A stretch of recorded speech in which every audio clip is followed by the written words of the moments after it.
Thank you, Franz, and good morning from Vienna to Hong Kong. My name is Lena Ruecker, and I'm an urban planner working for the Municipal Department for Urban Development and Urban Planning of the City of Vienna, as Franz already mentioned.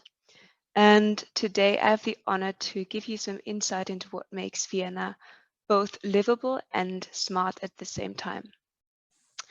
Next slide, please. I want to start with a quick overview. I will start by telling you giving you some information about the framework and challenges for Vienna in particular. Then I will continue by quickly touching upon the Smart City Vienna strategy, and then continue by highlighting some smart city projects of the recent years, finishing with the key messages I would like to share with you. Next slide, please. Some facts and figures. I hope that you can all read it. Vienna has 1.9 million inhabitants and steady growth rates, and is located on 415 square kilometers of area, of which, that I just want to highlight, 50% are green space. Vienna has, for multiple years in a row, been nominated the city with the highest quality of life, according to several international surveys. And I just want to highlight the main elements, determinants of the urban system that have formed, let's say, a basis for a high livability in Vienna. Historically, Vienna has compact structures and mixed-use quarters, and also a model split for public transportation of 40%. So public transport is a strong backbone of the Vienna urban mobility system. And Vienna is also characterized by a large public and subsidized housing stock, which serves 60% of its citizens. And to sum that up, in general, one can say that Vienna is characterized by a strong public sector, and that means that it owns public infrastructure, but also sets a very strong policy framework and makes use of a lot of regulatory instruments. Next slide, please. As other cities, such as Hong Kong, Vienna is facing some current challenges, and apart from the climate crisis, also in the area of digitalization, which in Vienna both regards the process of digitalization itself, but also on how to really use digital tools in a targeted manner to achieve the goals we want to achieve. Other challenges are urbanization, and with urbanization, a stronger demographic change, especially the aging of society, and also increasing diversity and the increasing heterogeneity of the needs of the population. But for urban planning, I just want to highlight that the challenges condense in one main challenge. Just press the next slide, please. Which is the transformation of existing structures, especially transformation of the building stock, but also of public space and also of redistribution of public space in a very densely populated city. Now, how do we want to tackle these challenges?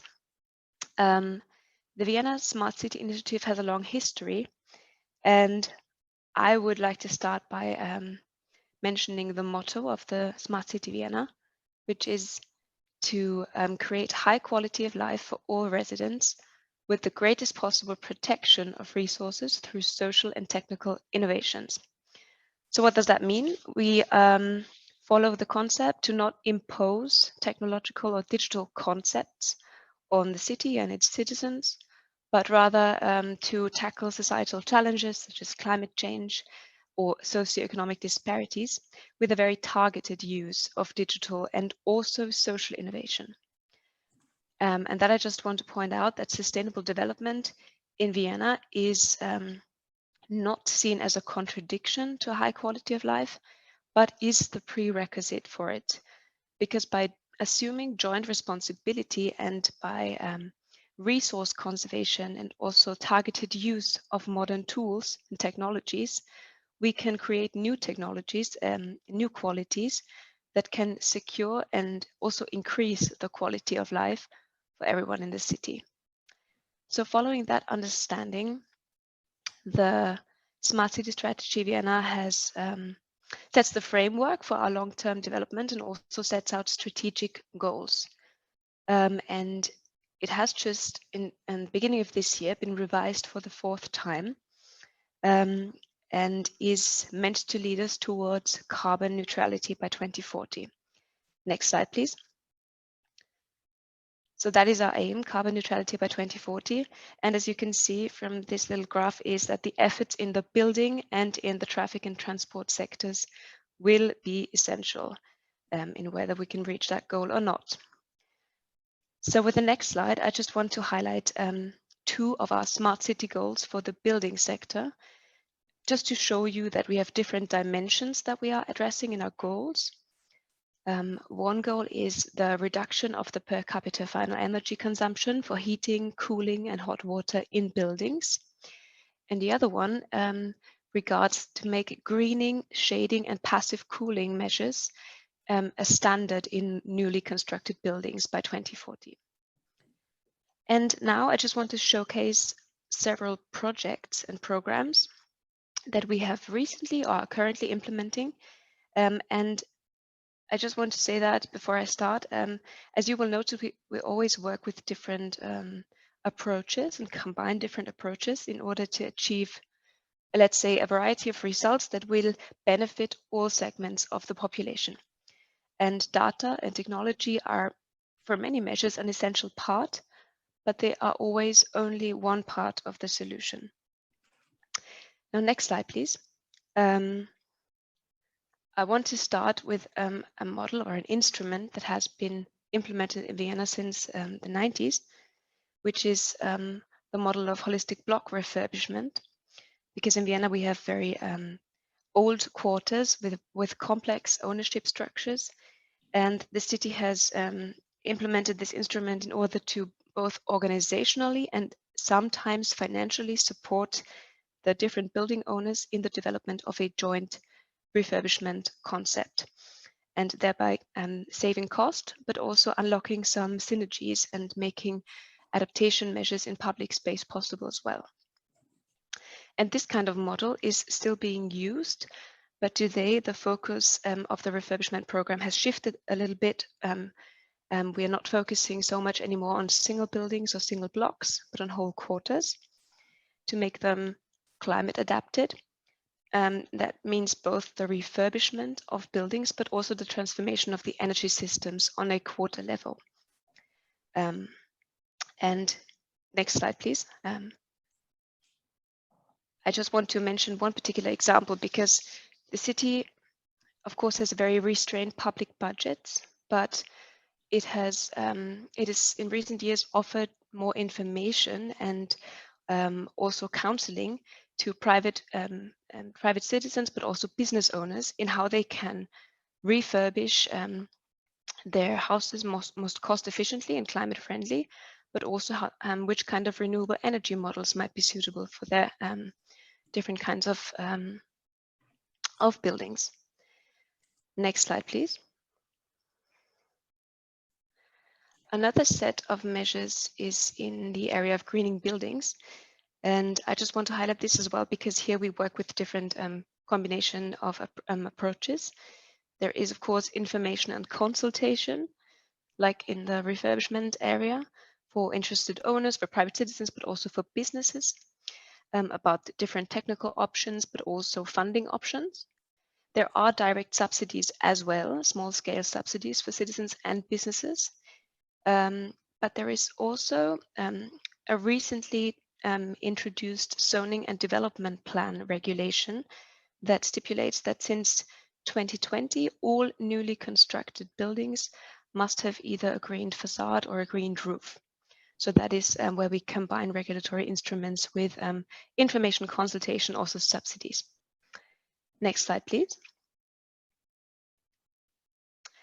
I also want to address energy production on a larger scale, because in 2021, Vienna has just launched its photovoltaic expansion program, which has been the largest so far, and the goal is to advance solar power on public buildings. As you can see here, this is the main event location of the city of Vienna. And the aim of the program is essentially to, well, increase the current energy output, of course, but also to set a good example within its own sphere of action, and to show to private business owners, also private house owners, that renewables, the different options for implementing renewables are possible. But also Vienna has recently introduced, next slide please, the model of citizen power plants, which are constructed by the public service provider, but funded by the citizens, who in turn can receive some credit on their energy bills. And this model has become very popular.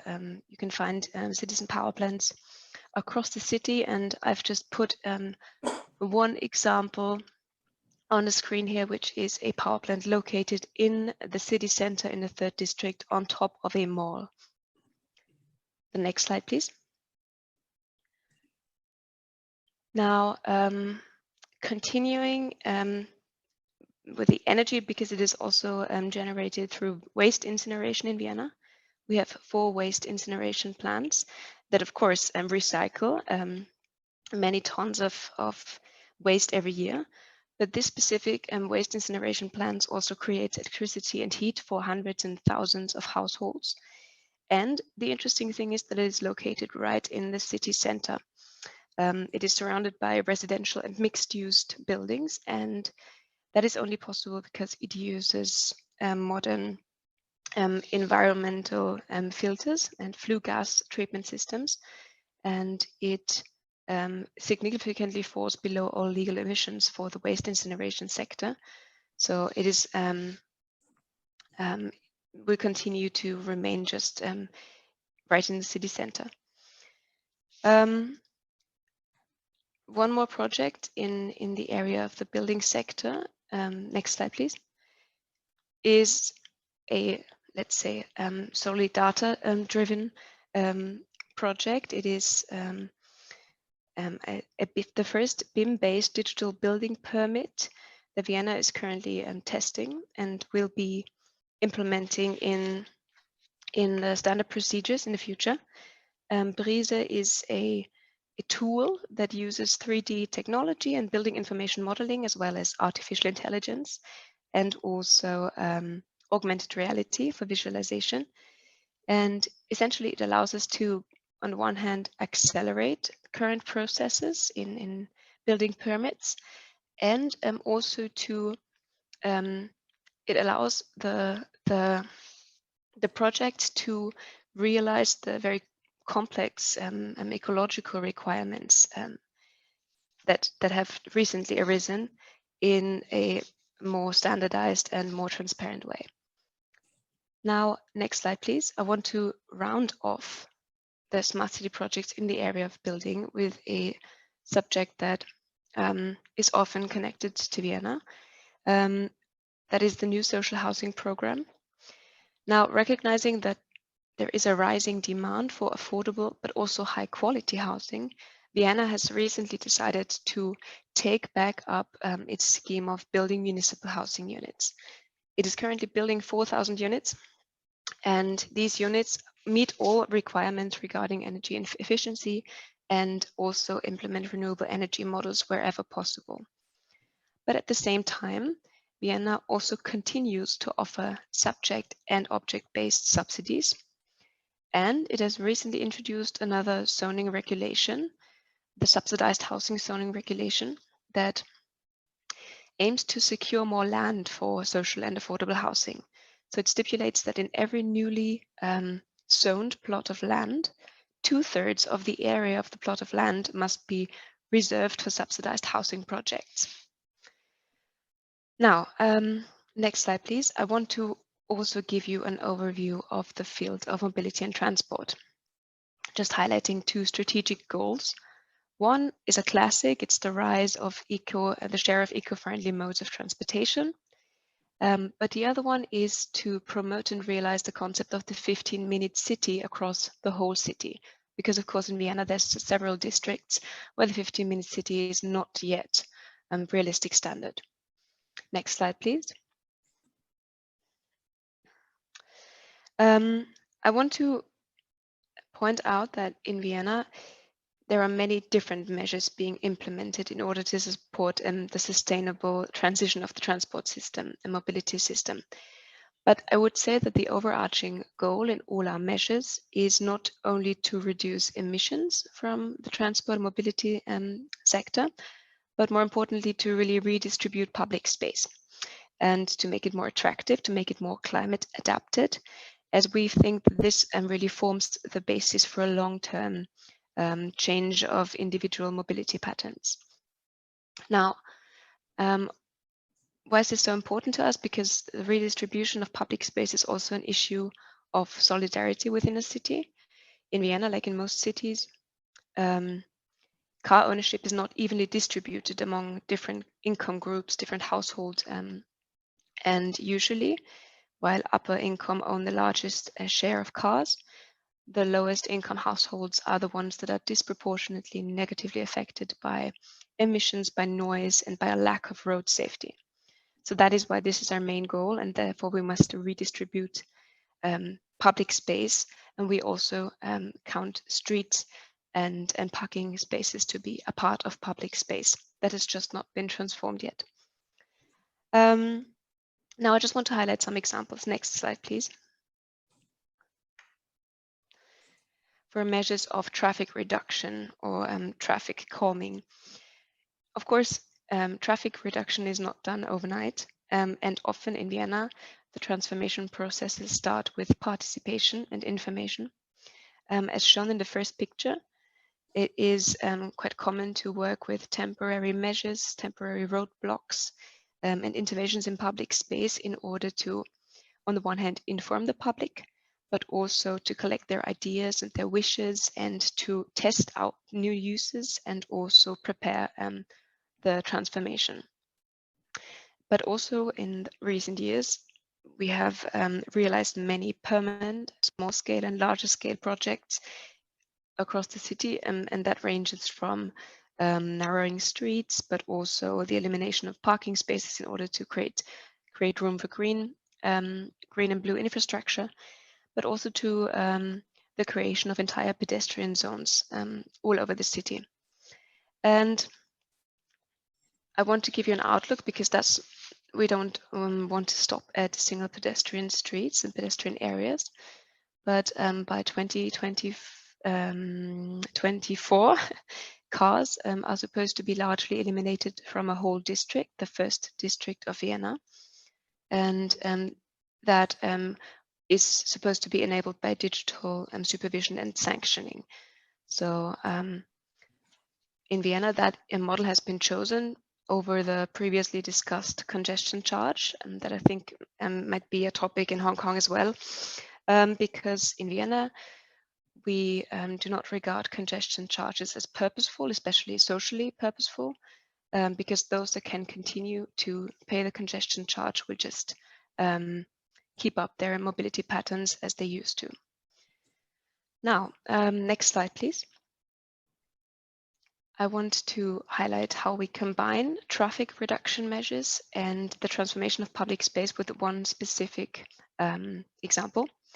It is the Vienna Superkreisel model, and it might sound familiar to you. It does follow its basic elements, the Barcelona Superblock model, but it is currently being planned in several districts in Vienna. Most projects are in the planning phase still, but one Superkreisel is already in the making in the 10th district. And as you can see on the map on the left side, the model encompasses a reorganization of a traffic system within an entire city quarter, several blocks. And that ranges from closing off entire streets and making them pedestrian areas, but also changing one-way streets to two-way streets, introducing road elevations or modal filters, anything that can hinder high speed through traffic, which in some districts in Vienna poses serious security and noise issue. And I think the main surplus of the Superkreisel is that thereby we are creating room for climate adaptation and for high quality public space. And on the right side, I wanted to show you one picture of an information and participation event of the Vienna Superkreisel in the 10th district, because participation is always a key element of the Superkreisel. So we use these kinds of elements and different kinds of events to, on the one hand, create a sort of awareness for the benefits that can be unlocked when we permanently reduce parking spots, but also we try to figure out detailed design features together with the local population, as we consider them to be the experts of the situation and local surroundings. Now, with one final project, next slide, please. I want to also touch upon the area of city logistics. There are many projects and programs being implemented in Vienna in order to really create a more sustainable freight mobility system. But most importantly, Vienna has joined together with the surrounding county of Lower Austria to form a joint initiative, the Sustainable Logistics 2030 initiative. And many projects have been initiated in recent years under that initiative, but I want to highlight one small project that has been particularly successful, and that is Remi Hub, which is the last mile cargo bike delivery. So it is urban freight mobility via cargo bike, only on the last mile. And in Vienna, that has been made possible through the establishment of little hubs all across the city on the operating area of the public transport provider. So we have combined two uses and essentially made use of existing infrastructure. And the aim was to show that decentralized hubs can be combined with existing structure, but also that small-scale cargo bike delivery has great potential for the last mile delivery. Now, next slide, please. I realized that was a lot of input, and I want to just summarize some key messages, because I think Vienna, it's always easy to showcase a lot of successful projects, but we still have many obstacles to overcome, of course. We do feel confident that we have gained a lot of knowledge in recent years on how to address complex challenges and also how to detach from certain path dependencies of the recent decades, while at the same time upholding the high quality of life for all. And I would say that these are our success factors, and these are levers for transformation that cities can use. The first one is to build partnerships and cooperations with non-profit organizations, as well as the scientific community and local businesses and enterprises. The second lever is to build knowledge and also awareness in city departments, and also create a sort of commitment of the whole city administration to reaching the set goals. The third one is to adapt jurisdiction and also make use of regulatory instruments, because this is in the direct area of influence of a city administration. The fourth one is the purposeful allocation of scarce financial resources and to discontinue all counterproductive subsidies. And something that's very important to us is to really initiate pilot projects and to set a good example, especially for the private sector. Another key factor is the communication with stakeholders and citizens. From information to participation to empowerment, the best technological solutions are not effective when there is no individual change of behaviors or of business practices. And last but not least, we work with a holistic approach to transformation. So we combine different kinds of measures and make use of technology in a targeted manner and as one part of the solution. Now, in a nutshell, next slide, please. This is the message that I want to leave you with. What makes a city truly smart?